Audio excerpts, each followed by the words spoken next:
नमस्कार, बहुत स्वागत है आपका डेली 24 भारत में। मैं हूं आपके साथ अनीता शर्मा। शुरुआत करते उत्तर प्रदेश की बड़ी खबरों से और बड़ी जानकारी। केशव प्रसाद मौर्य का सपा पर तीखा हमला देखने को मिला है। विधानसभा में हंगामे पर सवाल उठे हैं और ऐसे में सदन की गरिमा के अपमान का आरोप लगा है। जनहित के मुद्दों पर चर्चा रोकने का दावा है। ऐसे में यूपी के मुख्यमंत्री उप मुख्यमंत्री केशव प्रसाद मौर्य ने विधानसभा में समाजवादी पार्टी के रवैये को लेकर तीखा हमला बोला है।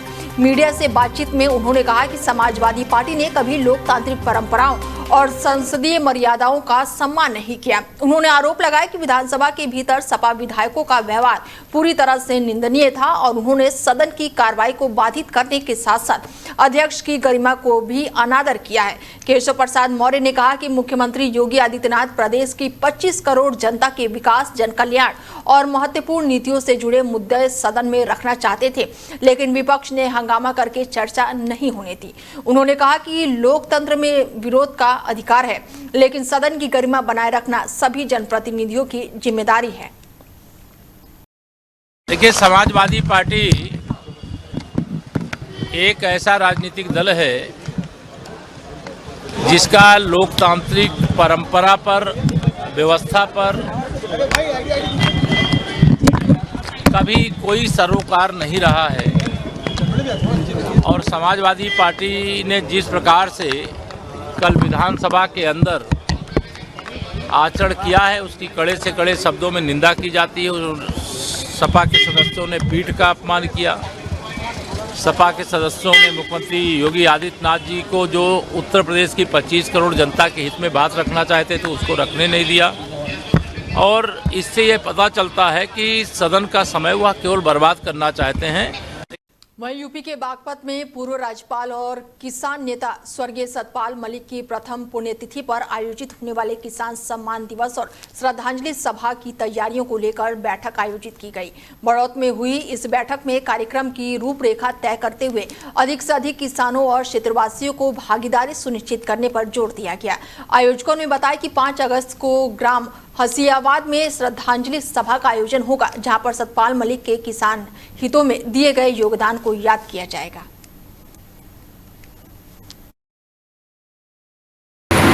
क्या नाम है जी आपका? मेरा नाम अवनीश काजला है।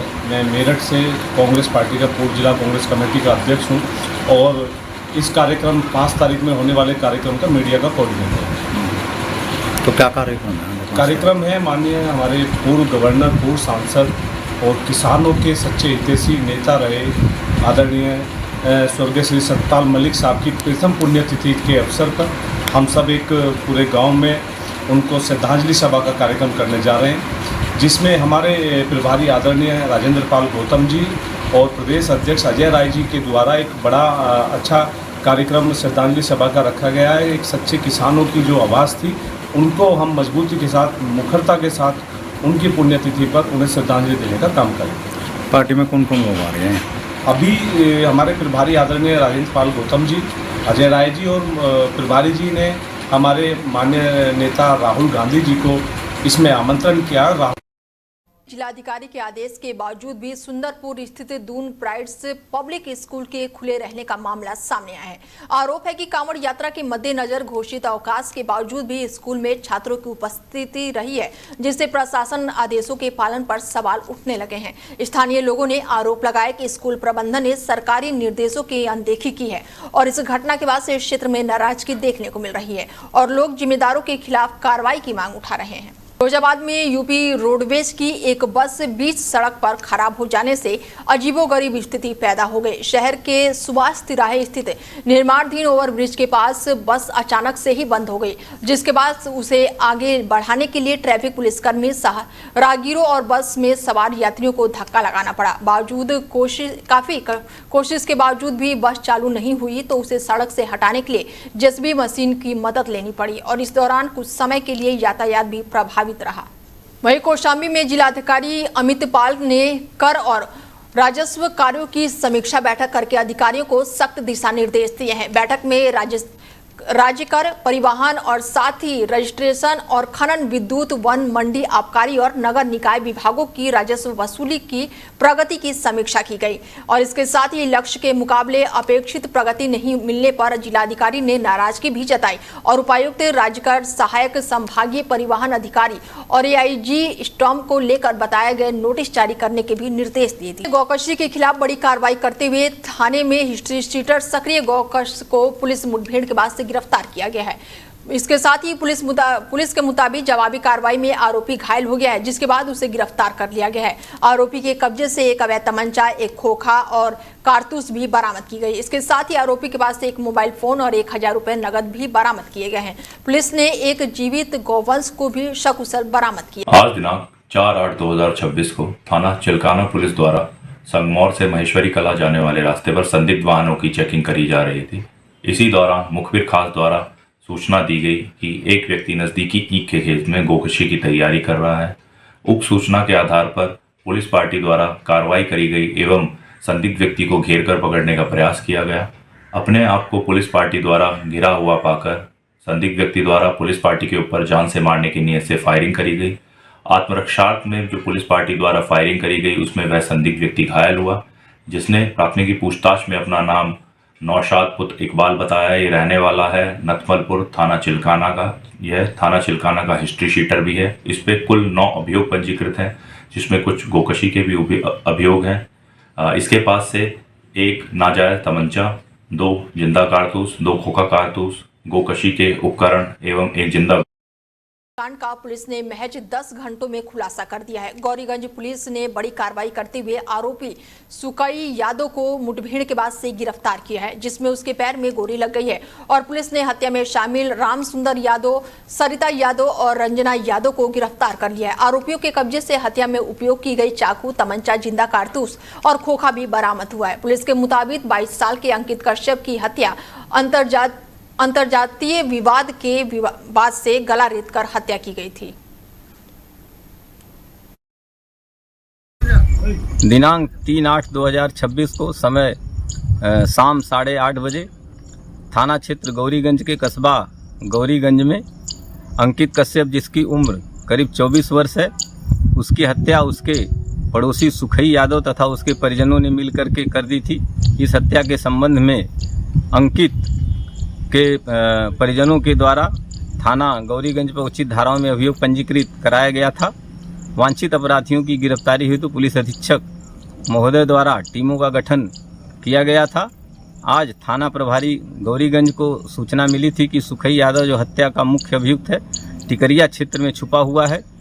इस सूचना पर स्वाट टीम तथा थाना प्रभारी गौरीगंज की टीम के द्वारा सुखई यादव की घेराबंदी की गई, तो अपने को घिरता हुआ देख जान मारने की नीयत से उसने पुलिस टीम पर फायर कर दिया।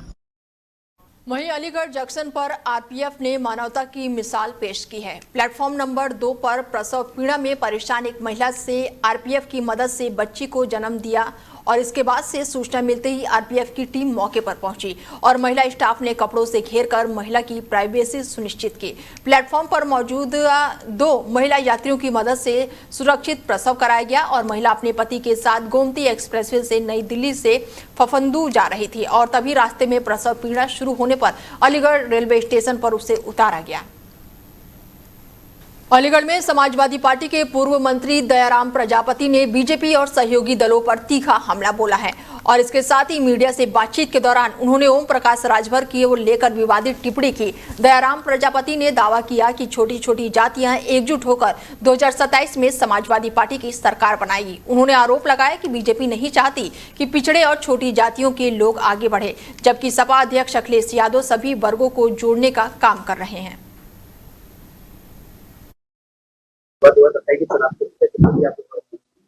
देखिए, 2027 में उत्तर प्रदेश में समाजवादी पार्टी की सरकार बनेगी। ये अभी 2 उपचुनाव हुए हैं, जिसमें भारतीय जनता पार्टी के राष्ट्रीय अध्यक्ष स्वयं जहां से 5 बार विधायक थे और उन्होंने सीट छोड़ी तो वो वहां से भी हार गए। बीजेपी दतिया में भी हार गई।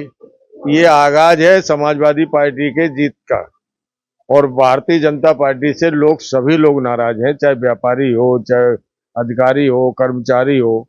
हमारे छोटी छोटी जाति के लोग सब दुखी हैं।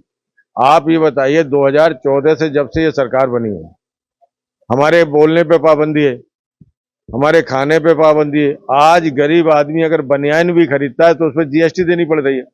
अमेठी के मुसाफिर खाना तहसील क्षेत्र में लगातार हो रही बारिश के बाद से जलभराव ने लोगों की मुश्किलें बढ़ा दी हैं। ग्रामीणों के मुताबिक सड़क पर पिछले करीब 20 दिनों से तालाब का गंदा पानी भरा हुआ है, जिससे आधा दर्जन से अधिक घरों में पानी घुस गया है। जलभराव के कारण 3 लोगों के मकान और छप्पर भी गिर गया और गांव की सड़कें तालाब में तब्दील हो गई हैं, जिससे आवागमन पूरी तरह से प्रभावित है। बच्चों का स्कूल जाना बंद हो गया है और गंदे पानी और जलकुंभी के कारण बीमारी फैलने की आशंका भी बढ़ गई है।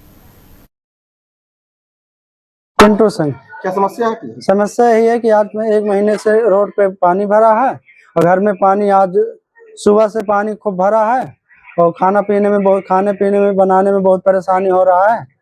राशन पानी लाने में कहाँ से बताओ कैसे लाएं, जब पानी जब निकलेगा तभी लेके आएंगे। कोई शिकायत की गई थी? शिकायत की गई थी, इसकी शिकायत कोई सुन नहीं रहा है। क्या चाहते हैं हम लोग? चाहते हैं कि नाली खुलवाया जाए और पानी निकासी हो। मेरा नाम हिरदाराम है। क्या समस्या है गाँव में? समस्या हमारे पास 2 महीनों से है, मई से नाला बंद हुआ, सारा पानी हमारे नहर पे पानी भरा हुआ है, सब ये ग्रुप से अंदर बना है।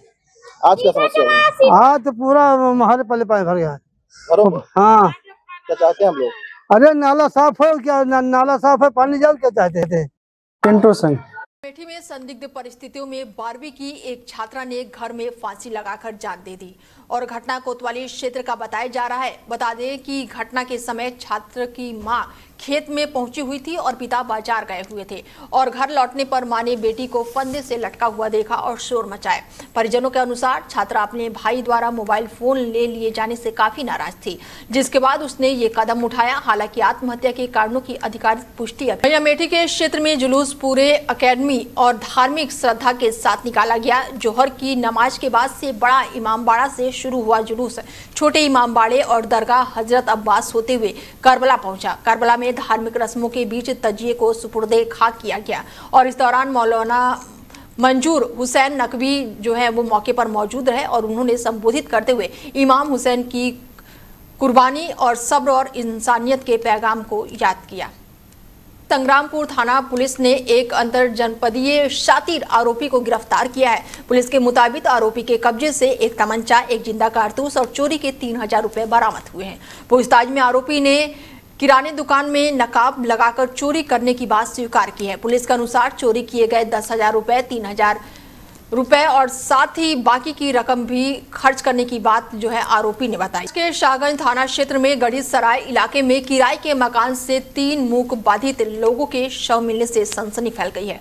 मृतक के एक पुरुष और 2 महिलाएं शामिल है। स्थानीय लोगों में सूचना मिलने के बाद से पुलिस मौके पर पहुंची है और जिसके बाद से तीनों मृत मिले हैं। पुलिस ने शव को कब्जे में लेकर पोस्टमार्टम के लिए भेज दिया है। डीसीपी सिटी मनीष सांडले के मुताबिक प्रथम दृष्टि मामला आपसी तकरार का बताया जा रहा है और मामले से प्रतीक होता है, लेकिन वास्तविक कारणों का खुलासा पोस्टमार्टम और फॉरेंसिक जांच के बाद ही हो पाएगा।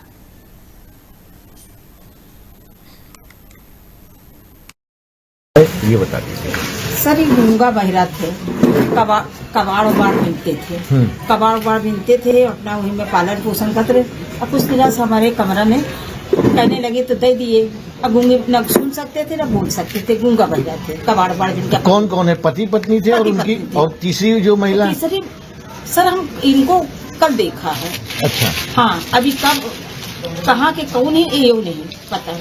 कितने दिन से आपके यहाँ किराए पे थे ये करीब आज सुबह सूचना मिली कि थाना शाहगंज क्षेत्र के अंतर्गत लीडर रोड के पास गढ़ी सराय मोहल्ले में एक किराए के घर में एक कमरे में 2 महिलाएं और 1 पुरुष डेड बॉडी मिली है। वहां पर उच्च अधिकारी के गण के द्वारा मौके पर पहुंचा गया और जांच पड़ताल भी की गई।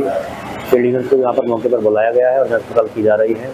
प्रथम दृष्टया सामने आया है कि ये सभी व्यक्ति मूक बधिर हैं और इनके प्रथम दृष्टया इनमें आपसी झगड़े में ही इस घटना को अंजाम देना पाया जा रहा है। इसके अलावा एक लोग कूड़ा बीनने का कार्य करते थे और मकान मालकिन भी इनकी आइडेंटिटी को एस्टेब्लिश नहीं कर पा रही हैं। आसपास के लोगों से पूछताछ की जा रही है और जैसे इसमें अन्य तथ्य कोई सामने आएगा तो उस बारे में अवगत कराया जाएगा।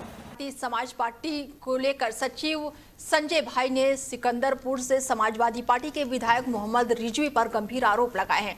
मीडिया से बातचीत में संजय भाई ने दावा किया कि विधायक बिना कमीशन कोई भी काम नहीं करते और क्षेत्र में विकास काम करने में विफल रहे हैं। उन्होंने ये भी आरोप लगाया कि सपा सरकार के दौरान हुए कामों का श्रेय भी विधायक खुद ही ले रहे हैं।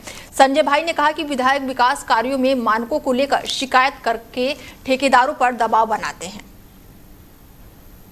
तो वहीं कुशीनगर के कसिया थाना क्षेत्र में पुलिसकर्मियों पर लगे गंभीर आरोपों ने पुलिस की कार्यशैली पर ही सवाल खड़े कर दिए हैं। आरोप है कि कसिया थाने में तैनात एक सिपाही और उसके साथी मौजूदा अन्य लोगों ने एक ढाबा संचालक से रात में लड़की और शराब की मांग की। पीड़ित का दावा है कि मांग पूरी नहीं होने पर उसके कमरे में घुसकर मारपीट की गई। वहीं पीड़ित का आरोप है कि घर के पास रहने वाली एक महिला को जबरन अपने साथ ले जाया गया और कई घंटों बाद वापस छोड़ा गया।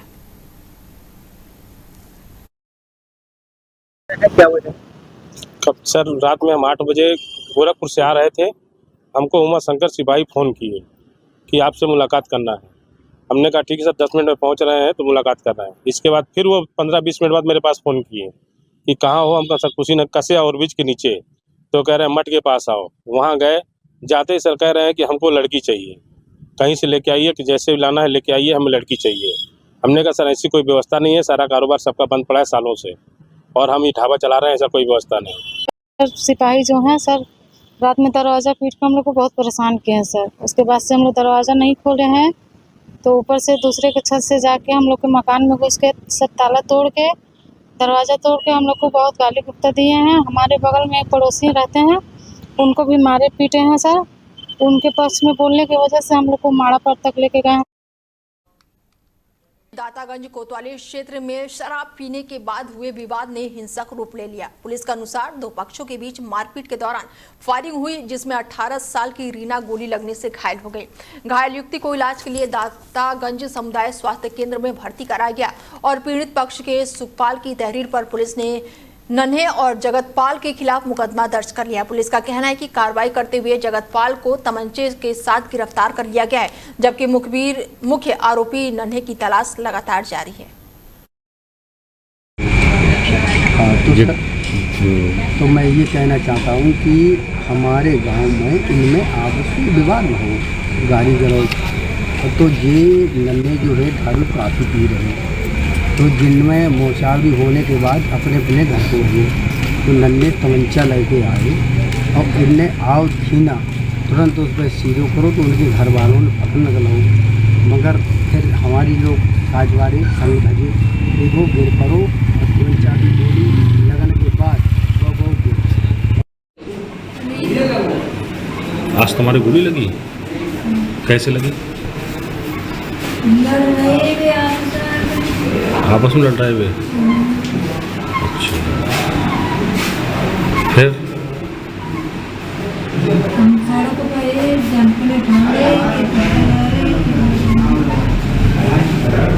जैसे गोली किस व्यक्ति ने मारी थी? गोली जिसने मारी उस व्यक्ति का क्या नाम है, उस लड़के का? जिसने गोली मारी। चर्चित संपत्ति विवाद मामले में नया मोड़ सामने आ गया है। सभासद गोपाल शर्मा की तहरीर पर कोतवाली बड़ौद पुलिस ने पूर्व चेयरमैन पति अमित राणा उर्फ दुष्यंत राणा के खिलाफ भारतीय न्याय संहिता की धाराओं के तहत मुकदमा दर्ज कर लिया है। शिकायतकर्ताओं का आरोप है कि संपत्ति विवाद के चलते कुछ दिनों से संदिग्ध वाहन लगातार उनका पीछा कर रहा था और उन पर दबाव बनाया जा रहा था। ऐसे में तहरीर में जान को खतरा होने की आशंका भी अब जताई जा रही है। मेरा नाम गोपाल शर्मा है। कुछ दिनों से बड़ौद में एक अमित राणा को लेकर कुछ विवाद चला हुआ था। कल पुलिस ने उसमें जांच कर और अमित राणा के खिलाफ एफआईआर दर्ज की है। मैं अपने उन मित्रों को बताना चाहूँगा कि जो कह रहे थे कि मैं इंटरनेशनल ठग हूँ, मैं चोर हूँ, मैं डाकू हूँ, मैं बदमाश हूँ, उन लोगों के लिए मेरा एक संदेश है कि ज़्यादा टिप्पणी ना करें। कहीं ऐसा ना हो कि आप लोगों के खिलाफ भी गलत सलत बोलने के लिए कार्रवाई हो। अमित राणा के खिलाफ एफआईआर दर्ज हो चुकी है, ये आगे तक जाएगी।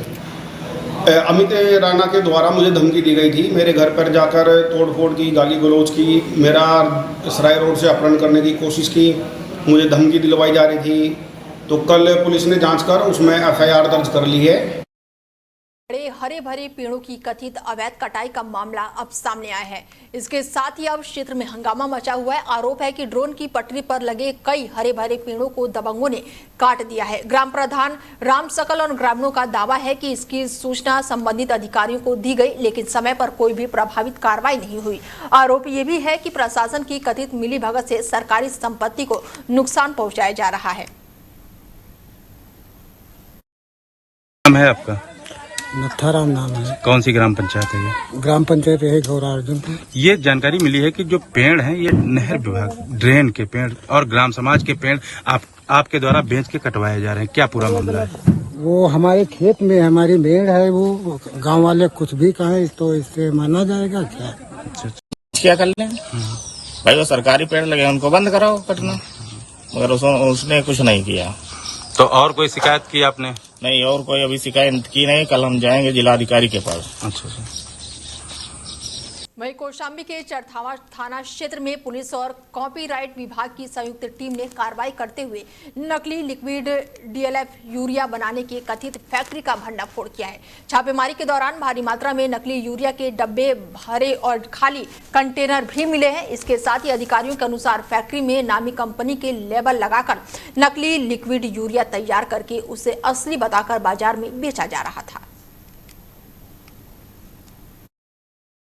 के माध्यम से सूचना मिली कि यहाँ पे जो यूरिया है, जो किसानों को सब्सिडाइज यूरिया है, उसको यूज करके लिक्विड यूरिया बनाई जा रही है, जो कि BS6 इंजन गाड़ी में डाला जाता है। तो कहीं ना कहीं वो किसानों के लिए भी घातक है और हमारे जो गाड़ी जो चलाते हैं BS6 इंजन, उसके इंजन के लिए भी खराब है। तो ये चीज़ इसी पे आधार पे कार्यवाही की गई यहाँ पे, और जो मौके पे हमें मिला 70 बोरी भरी यूरिया मिली गाड़ी में, और करीब 100 बाल्टी के आसपास लिक्विड यूरिया बनाई गई, और एक पूरा प्लांट मिला जहाँ पे पूरी कार्यवाही गठित की जा रही थी संगठित रूप से। ये चीज़ें हमें मिला है। के अमरिया थाना क्षेत्र में चेकिंग के दौरान पुलिस ने एक मोटरसाइकिल चोर को गिरफ्तार किया है। पुलिस के मुताबिक आरोपी के कब्जे से चोरी की एक मोटरसाइकिल, 12 बोर का एक अवैध तमंचा और जिंदा कारतूस बरामद हुआ है। पूछताछ के बाद से पुलिस ने आरोपी के खिलाफ संबंधित धाराओं में मुकदमा दर्ज कर लिया है और न्यायालय में पेश किया है, जहां से उसे जेल भेज दिया गया है। पुलिस का कहना है कि आरोपी के आपराधिक रिकॉर्ड की भी जाँच की जा रही है और ये पता लगाया जा रहा है कि अन्य चोरी की घटनाओं में वो शामिल था या फिर नहीं। मामले में आगे की कार्रवाई जारी। वहीं ललितपुर में तेज रफ्तार का कहर देखने को मिला है, जहां पर आलू से भरा एक ट्रक अनियंत्रित होकर राष्ट्रीय राजमार्ग 44 बाईपास के पास 2 ढाबे में जा घुसा। हादसे में दोनों ढाबों को भारी नुकसान पहुंचा है, जबकि वहां पर मौजूदा लोग, ट्रक चालक और क्लीनर बाल बाल बच गए हैं। घटना के बाद से मौके पर अफरा तफरी मच गई। सूचना मिलते ही पुलिस मौके पर पहुंची है और ट्रक चालक और क्लीनर को अपने कब्जे में लेकर पूछताछ शुरू कर दी है। हादसे के कारण के बाद से कुछ देर के लिए फिलहाल यातायात प्रभावित रहा। अलीगढ़ पुलिस ने बड़ी कार्रवाई करते हुए चोरी के 2 मामलों में वांछित 25,000 रुपए के इनामी आरोपी को गिरफ्तार किया है। पुलिस के मुताबिक आरोपी लंबे समय से फरार चल रहा था और उसकी तलाश की जा रही थी। गिरफ्तारी के दौरान आरोपी के कब्जे से लाइसेंसी राइफल भी बरामद हुआ है। पुलिस का कहना है कि राइफल की बरामदगी के बाद से संबंधित मुकदमे में आवश्यक धाराओं की बढ़ोतरी कर दी गई है। देखिए, आज दिनांक 4 अगस्त 2026 को क्रिमिनल इंटेलिजेंस विंग देहात और थाना पिसावा की संयुक्त टीम को बड़ी सफलता मिली है, जिसमें उन्होंने 25,000 रुपए के शातिर इनामी अपराधी नूर मोहम्मद सोनफ रशीद, जो थाना जेवर क्षेत्र का रहने वाला है, उसे गिरफ्तार किया गया है। उसके कब्जे से एक लाइसेंसी राइफल भी बरामद किया गया है। नूर मोहम्मद के ऊपर चोरी और गैंगस्टर के करीब 10 से अधिक मुकदमे पंजीकृत हैं। नूर मोहम्मद का गिरोह जनपद अलीगढ़, बुलंदशहर व नोएडा में सक्रिय रहा है। आपको बता दें कि 3 अगस्त वर्ष 2024 में थाना पिसावा के ग्राम डेटा खुर्द में एक चोरी की घटना इस गिरोह द्वारा कारित की गई थी, जिस संबंध में स्थानीय थाने पर मुकदमा पंजीकृत चल रहा था। उसमें नूर मोहम्मद वांछित चल रहा था। आज टीम द्वारा उसे गिरफ्तार किया गया है। उसके कब्जे से राइफल भी बरामद किया गया है और उसे माननीय न्यायालय के समक्ष प्रस्तुत किया गया, जहां से उसे न्यायिक अभिरक्षा में भेज दिया गया है। इस संबंध में अग्रिम विधिक कार्रवाई की जा रही है। फिलहाल खबरों में मेरे साथ इतना ही। दीजिए इजाजत। नमस्कार।